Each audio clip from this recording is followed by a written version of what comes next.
ഈശോയുടെ തിരുഹൃദയ വണക്കമാസം 15-ാം ദിനം. ദാരിദ്ര്യം എന്ന സുഹൃതത്തിൻ്റെ മാതൃകയായ ഈശോയെ, അങ്ങേ ഞാൻ ആരാധിക്കുന്നു.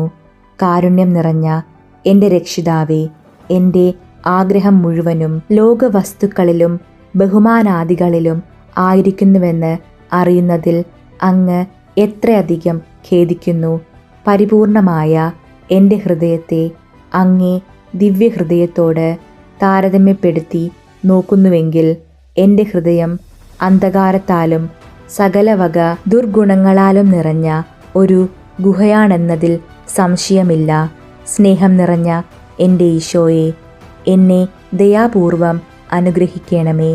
അങ്ങിലുള്ള ദിവ്യഹൃദയത്തിൻ്റെ പ്രകാശം എന്നിലുള്ള അന്ധകാരത്തെ നീക്കി എൻ്റെ എല്ലാ ആഗ്രഹങ്ങളെയും അഭിനിവേശങ്ങളെയും സംശുദ്ധമാക്കട്ടെ. അങ്ങിൽ മാത്രം എൻ്റെ ശരണം മുഴുവനും വയ്ക്കുന്നതിനും എൻ്റെ പൂർണ്ണശക്തിയോടും കൂടി അങ്ങയെ മാത്രം സ്നേഹിക്കുന്നതിനും അനുഗ്രഹം നൽകണമേ. സുഹൃതജപം. ഈശോയുടെ ദിവ്യഹൃദയമേ, എല്ലാവരും നിന്നെ അറിഞ്ഞ് സ്നേഹിക്കുന്നതിന് അനുഗ്രഹം തരയണമേ. സ്നേഹരാജനായ ഈശോയെ, അങ്ങിൽ മാത്രം പ്രത്യാശ വെച്ചുകൊണ്ട് ജീവിതത്തെ ഏറ്റവും മനോഹരമായി ജീവിച്ചു തീർക്കുവാൻ ഞങ്ങളെ ഓരോരുത്തരെയും സഹായിക്കണമേ. ആമീൻ.